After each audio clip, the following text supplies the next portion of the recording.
All right, family and friends, we're day 5 in the 21-day Daniel fast. It's Friday. It's January 20th, and we're here to talk to you one more time with John and Sung Shim, some of my favorite people, authors of this book, Joyful Journey.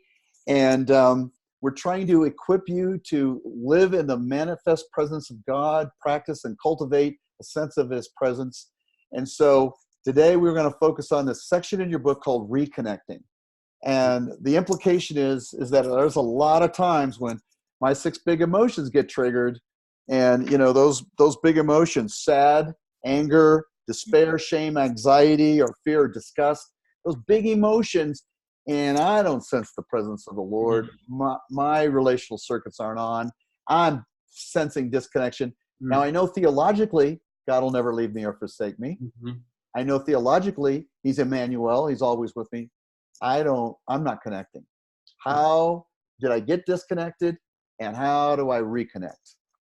And the first thought that came to me was recognize the potential for shame in feeling disconnected from God. Okay. But there is no shame in being disconnected from God. It's just like it's a human experience that we have. Now, if we sin, then we can experience shame. That's fine. But that's a potential, all those big 6 emotions, all those, whatever thing that disconnects us, we feel angry or upset, or those are opportunities to connect with God in deep parts of our heart. So even viewing it as an opportunity to connect with God about parts of our heart that maybe we haven't connected with many people, or very few or none, this is a huge opportunity to actually connect with God in a profound, healing, transformative way. So even viewing it a certain way is kind of something I want to offer and encourage and inspire people to, there's hope in this miry pit. Well, I want to add the part. There's a phrase that I really like, since we are in this field of psychology or doing therapy, like name it to tame it. Unless you name that, you cannot tame them. So I like what you said a lot. It's that it's a God's invitation. When we are disconnected, it's not that we are punished or we are punishing ourselves. It is that God is inviting us in times of anger or fear or despair. Child, I want to connect with you while we are experiencing these things together. Instead of only connecting with Him in the gratitude moment, like what we've been talking about a lot, but then during those big 6 emotions, God is inviting us. And then He's naming it. Child, you seems like you are angry. And then I need to just name that too. Yeah, God, I'm angry. I feel hopeless. Just like the song. And then I'm really afraid. It's just name it. So then He can tame that reality of our experience. So I think when you are talking about whenever we get disconnected, what do we do? Like number one, like John said, let's view that. Let's name that as an invitation from God instead of seeing it as a negative or punishment. And the second, once He's naming it, seems like you are very distraught. Instead of saying, no, God, that's not true. Like, why don't we name it together? And then just honestly accept it, naming it, and then have God to really meet us in that place. Instead of like trying to shape it or like clean it, and then I want to really show up clean.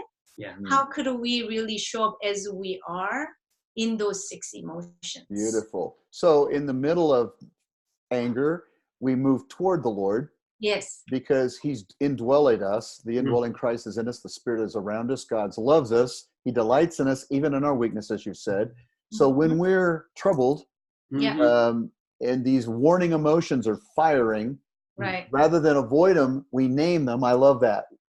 Name them. We move toward God, and we connect relationally, and then we can't tame them until we name them. Yes. And so that's the methodology you're recommending for reconnecting, a sense of reconnecting, even though we know He didn't leave us, but we just don't sense Him there. So we're trying to recover a sense of relational connection. And we move toward Him in the middle of that that feeling of negativity. So I would say there's 3 elements of connection that I want people to be even aware. Number one, when we get angry or afraid, physiologically you will feel it. Mm-hmm. You get red, and then you get muscles tension. Then nobody likes it. Even a little child, they don't want to feel that. So then that's where the addiction happened. So then just again name that. Oh, I noticed that my shoulders goes up, my muscles got tense up. So being connected to your body. And then even naming that your emotions can be one of them ways. So remain connected to your body, own body. And then even ask your partner or somebody that ask for help. I'm in this place. I am angry. I lost my relational connection. So I need help. So stay connected to the other person. It's not only with God. Just really utilize that. Like, or reach out to your friend and I'm in an upsetting situation. Can you pray for me? Can you help me? So remain connected to the people who love you. And then connection with God. So there's a 3 elements. Like, connected to your body, connected to person, connected to God, and then we can even add on other elements that there's in our field. There's even orienting yourself, connected to your environment. Okay, like there's this ceiling, how many colors I can name. So then that's another aspect. But I think simply speaking, those 3 things: connected to your body, the person next to you, or the people in your community, and then God. That's excellent, because the temptation is when these 6 big emotions, we're so overwhelmed by them that the last thing we want to do is relationally connect. I mean, that's not our default. But maturity is really learning, how to return relationally to a relational connection, which then triggers joy again. Yes. So, that oxytocin is a reward, that feel-good hormone is a reward for reopening my relational circuits and reconnecting, even in the midst of, the storms of life. And so that's an art form, isn't it? That's a discipline we practice and we learn. And maturity is knowing how to do that. Right. Yeah. With each other and with the Lord. Well, you all, listen, I could do this for a long time. It's been incredible. What an honor to be able to ask you questions.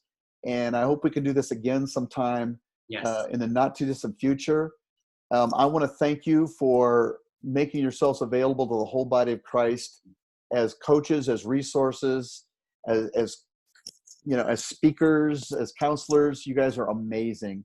And so, thank you from the bottom of our heart for joining us and taking your time to be with us. We love you guys so much.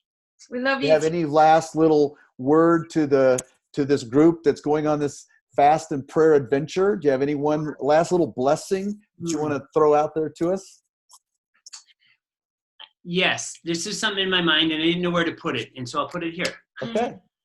Jim Wilder is the first person I heard say this. And he said, he was summarizing what Alan Shore said, the brain scientist that he got a lot of this from.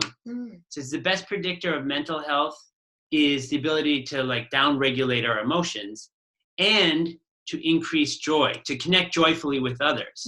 And so that made me, and I asked actually Alan Shore, he came to Fuller and spoke, and I asked him, he said, yes, both are true. And that's kind of what we just talked about throughout all sessions is, so the down-regulate is to name it, to tame it, and then to build joy around even those difficult emotions. So if we can do that, we're not just growing in our relationship with God, with one another, but it's actually resonating with what brain science says. So, and that makes sense. If God is the creator of all that is good and true, then science would be able to discover that over time. Right. So let's have humble hearts and do things that maybe we're not comfortable with at first. And I see Sungshim is amazing when she gets stuck. She'll reach out to me or her friend. She'll me text or call. And so I actually see her do it. And so I'm doing it little more by little more. And so us guys, let's journal. Even though it's a little uncomfortable, we will become better at loving God, loving others, and be more mentally healthy. Then we'll just be better human beings. Beautiful. So I love it. I love it a lot. There's a lot of healing that goes on when we do these spiritual disciplines. A lot of inner healing, a lot of manual healing. That's a whole other topic we didn't even open up. Right. But just communing with the Lord, he'll take us back to times in our life when we didn't sense his presence. And then he manifests. He comes to us in those times and completes the story. Amen. But anyway, thank you guys so much. Thank you. We got to do this again. We love you guys and bless you. Yes, okay, bye.